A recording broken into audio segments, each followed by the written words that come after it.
آخر وہی ہوا جس کا خدشہ ظاہر کیا جا رہا تھا یا جس کا ڈر تھا. ایک اور قتل جسٹیفائی ہو گیا ایک طریقے سے. آمنہ اور فرحان کو ایک بہت بڑا ریلیف ملنے جا رہا ہے. اب اس کیس کے اندر پولیس کی جانب سے انویسٹیگیشن رپورٹ کتنی کمزور بنائی گئی ہے, کس طرح سے فرحان اور آمنہ کو ریلیف ملنے جا رہا ہے. ایک 23 سال کے لڑکے کا قتل ہوا ہے.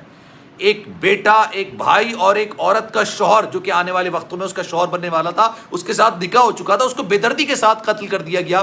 لیکن ہمارا نظام انصاف آپ چیک کیجئے, اب ان دونوں کو یعنی آمنہ اور فرحان کو, اور فرحان تو اس بات کو ایکسیپٹ کر رہا تھا کہ اس نے اس کو بے دردی کے ساتھ قتل کیا, لیکن اب ان کو ایک بہت بڑا ریلیف ملنے جا رہا ہے. میری ویڈیو کو آپ نے پوری طور پر دیکھنا ہے. اس کی وجہ یہ ہے کہ آپ کو اندازہ ہوگا کہ عدالتی معاملات اب کس طرح سے آگے بڑھیں گے. جب نور مقدم کے قاتل ظاہر جعفر کی والدہ جو کہ اس میں براہ راست ملوث تھی, ان کو ضمانت مل گئی, تو ان لوگوں نے تو ایکسیپٹ ہی نہیں کیا. بسم اللہ الرحمن الرحیم. السلام علیکم, آپ سبھی کو خوش آمدید. میں ہوں سلمان مرزا اور آپ دیکھ رہے ہیں میرا یوٹیوب چینل اور Facebook page sum up with Salman Mirza. جناب بہت شکریہ یہ ویڈیو دیکھنے کے لیے آپ سبھی نے وقت نکالا ہے. ویڈیو کے آغاز میں تہہ دل سے آپ سبھی کا میں شکریہ ادا کرتا ہوں, لیکن میری دعا ہے کہ آپ جہاں ہوں خیر و عافیت سے ہوں, صحت مند ہوں اور تندرست ہوں. جناب ایک بہت بڑا ریلیف آمنہ اور فرحان کو ملنے جا رہا ہے. یہ میرے الفاظ یاد رکھیے گا اور چاہیں تو اس کو سیو بھی کر لیجئے گا. آمنہ اور فرحان کو ڈیلیوری بوائے قتل کیس, یعنی رئیس جس کو بے دردی کے ساتھ 23 سال کی عمر میں انتہائی بے دردی کے ساتھ نہ صرف قتل کیا گیا, اس کی لاش تک کو جلا دیا گیا. اس کے گھر والوں کو اس کا آخری دیدار کرنے کا موقع تک فراہم نہیں کیا گیا. اس کیس کے اندر آمنہ اور فرحان کو بڑا ریلیف ملنے جا رہا ہے. اب آپ مجھ سے سوال کریں گے کہ یہ ریلیف کیسے مل رہا ہے, کیونکہ یہ تو اوپن اینڈ شٹ کیس ہے نا. ظاہر سی بات ہے, ملزم موجود ہے, اس کا اعتراف جرم موجود ہے, جو قتل ہوا اس کے گھر والے موجود ہیں, مدعی موجود ہے, پولیس کی انویسٹیگیشن موجود ہے, آلہ قتل موجود ہے, تمام چیزیں ہیں, تمام ایویڈنسز ہیں, لیکن اس کے باوجود اس کو بہت بڑا ریلیف کیسے مل رہا ہے. تو آج کی ویڈیو میں آپ کو بڑی ڈیٹیل میں بتاتا ہوں, لیکن آگے بڑھنے سے پہلے آپ سے گزارش کروں گا, اگر آپ نے میرا چینل سبسکرائب نہیں کیا, سلمان مرزا آفیشیل میرے یوٹیوب چینل کو سبسکرائب ضرور کریں, بیل آئیکن ضرور دبائیں. کوئی بات اگر آپ کہنا چاہتے ہیں, رابطہ کرنا چاہتے ہیں, براہ راست بات کرنا چاہتے ہیں, تو انسٹاگرام پر مجھے فالو کر سکتے ہیں. Salman.MRZ کے نام سے میرا انسٹاگرام اکاؤنٹ ہے, چاہیں تو فالو کر لیں. جو آپ میسج کریں گے, میری کوشش ہوگی کہ جو مجھے میسج کرتا ہے میرا سبسکرائبرز فالوور, میں اس کو رپلائی ضرور کرتا ہوں.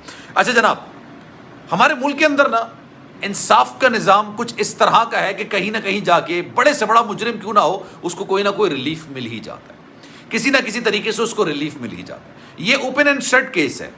فرحان نے اس بات کو ایکسیپٹ کیا ہے کہ بھائی اس نے ایک شخص کا قتل کیا, لیکن عدالت میں جا کے وہ مکر گیا. 12 روز کا جسمانی ریمانڈ تھا, اور جسمانی ریمانڈ کے اندر جس طرح کی شاہانہ زندگی فرحان اور آمنہ نے گزاری ہے, شاید انہوں نے اپنے گھر کے اندر نہیں گزاری.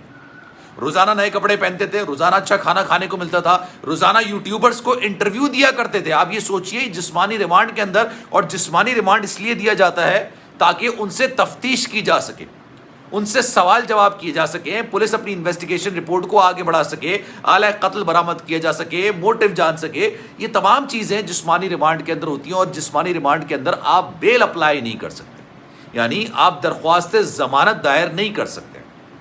302 کے ملزمان ہیں بھائی, مطلب کوئی چوری ڈکیتی کے ملزمان نہیں ہے, 302 کے ملزمان ہیں, جسمانی ریمانڈ پر تھے. اب پولیس نے عدالت کو یہ گزشتہ روز بولا کہ بھائی 302 کے تحت ہم نے ان کو گرفتار کیا, ہم نے 12 دن تک ان کو ریمانڈ میں رکھا, ہماری تفتیش مکمل ہو گئی ہے, ہم نے ان کے پاس سے باقاعدہ ایک پستول بھی برآمد کر لی ہے, آلہ قتل بھی برآمد کر لیا ہے, تمام ایویڈنسز کو سامنے رکھ لیا ہے, تمام گواہوں کو رکھ لیا ہے. اب ہمیں ان سے مزید تفتیش کی ضرورت نہیں ہے. اب آپ چاہیں تو ان کو جوڈیشل کر دیں. پہلے جسمانی ریمانڈ تھا, اب جوڈیشل ریمانڈ کر دیں. یعنی جوڈیشل ریمانڈ یہ ہوتا ہے کہ پھر ان کو جیل بھیج دیا جاتا ہے. جیل میں جس طرح سے عام قیدی ہوتے ہیں اس طرح سے ان کو رکھا جاتا ہے. اب جب ان کو جیل بھیجا گیا تو یہاں پہ میں آپ کو بتاتا ہوں کہ ریلیف کیسے ملنے والا ہے. قتل کا جو ملزم ہوتا ہے نا, آپ کو یاد ہوگا نور مقدم والا واقعہ تھا, ظاہر جعفر تھا, اس کے والدین تک کو گرفتار کیا گیا تھا, اس کے والدین تک کو گرفتار کیا گیا تھا. ظاہر جعفر کے ساتھ تو معاملہ یہ تھا کہ وہ آلہ قتل سمیت باقاعدہ طور پر گرفتار ہوا ہے, رنگے ہوئے ہاتھوں گرفتار ہوا ہے, تو اس کو ضمانت نہیں مل سکی. لیکن اس کے والدین نے اس سارے معاملے کو چھپایا, اس میں معاونت کا کردار ادا کیا, لیکن ان کو بھی ضمانت مل گئی تھی. جب ان کو جوڈیشل کیا گیا تھا تو ان کو ضمانت مل گئی. آمنہ کو اس کیس کے اندر ایک بہت بڑا ریلیف مل سکتا ہے. اب وہ عدالت کے اندر اپنی ضمانت کے لیے درخواست دائر کر سکتی ہے, اور جہاں تک میری اطلاعات ہیں یا جتنی میری انفارمیشن ہے اس سارے معاملے کے اندر, اس کو بڑی آسانی کے ساتھ ضمانت مل جائے, اس کو بہت ایزیلی ضمانت مل جائے. جب زاہد جعفر کی والدہ کو ضمانت مل سکتی ہے تو سوچئے آمنہ تو یہ بات کو ایکسیپٹ ہی نہیں کرتی کہ بھائی اس نے قتل کیا ہے. وہ تو یہ مانتی تک نہیں ہے کہ جس وقت قتل ہوا وہ اس وقت اس کمرے کے اندر موجود تھی. پولیس نے اپنی انویسٹیگیشن کے اندر یہ بات بولی ہے کہ ہم نے ان کے پاس سے یہ سامان برآمد کر لیا. 12 دن تک ہم نے اس کو جسمانی ریمانڈ پر رکھا. اب ہمیں ان دونوں کی خاص ضرورت نہیں ہے اور اس کیس کو آگے بڑھا دیا گیا. اب یہ جوڈیشل یعنی جیل کے اندر جائیں گے. جیل کے اندر جانے کے بعد یہ اپنے وکیل کے تھرو عدالت کے اندر ضمانت کی درخواست، فرحان بھی اور آمنہ بھی دونوں درخواست دائر کریں گے. اور چونکہ اعتراف جرم نہیں ہے، ابھی انویسٹیگیشن چل رہی ہے، تو عدالت انسانی ہمدردی کی بنیاد پر ان کو ضمانت دے دے گی. اس کی وجہ پتہ ہے کیا؟ عدالت جب ضمانت دیتی ہے تو اس بات کو یقینی بناتی ہے کہ ہر پیشیمر آپ پیش ہوں گے. اگر پولیس آپ کو طلب کرے گی تو آپ پولیس کے پاس انویسٹیگیشن کا حصہ بننے کے لیے جائیں گے. تیسرا، پولیس اگر یہ بات عدالت کے اندر کہے کہ ہمیں ایسا کوئی خدشہ نہیں ہے کہ یہ گواہوں کو اور ثبوتوں کے ساتھ چھیڑ چھاڑ کر سکتے ہیں، تو پھر عدالت بہت آسانی سے ضمانت دے سکتی ہے. جیل مجرمان کے لیے ہوتی ہے، ملزمان کے لیے نہیں ہوتی. یہ دونوں ملزمان ہیں، 302 کے ملزمان ہیں.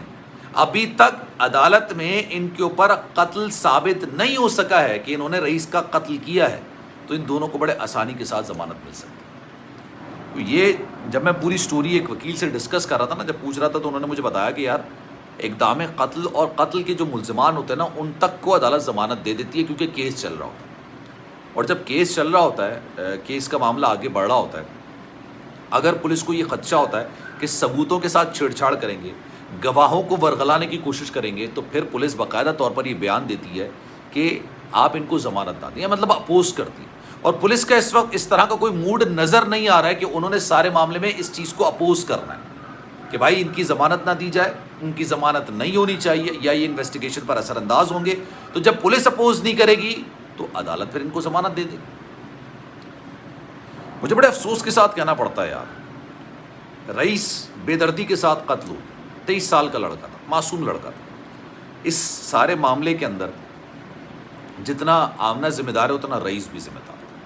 رئیس ایک ایسی عورت کے ساتھ ریلیشن شپ میں تھا جو کہ باقاعدہ ثابت ہو چکی ہے. اس کے بھائی تک اس بات کو ایکسیپٹ کر رہا ہے کہ جناب 3 بچوں کی اماں، نہ صرف 3 بچوں کی اماں، بلکہ آپ یہ دیکھیے کہ ایک گھر کی بہو، ایک شخص کی بیوی، اس کے ساتھ ریلیشن شپ چلا رہا تھا. اگر اس سارے معاملے کے اندر آمنہ مورود الزام ہے تو اس سارے معاملے کے اندر رئیس بھی مورود الزام ہے.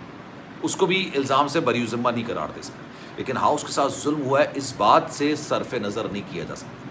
کوئی بھی جرم اتنا بڑا نہیں ہوتا کہ آپ قانون کو اپنے ہاتھ میں لے کے ایک شخص کو بے دردی کے ساتھ قتل کر دیں اور اس کی لاش تک کو جلا دیں.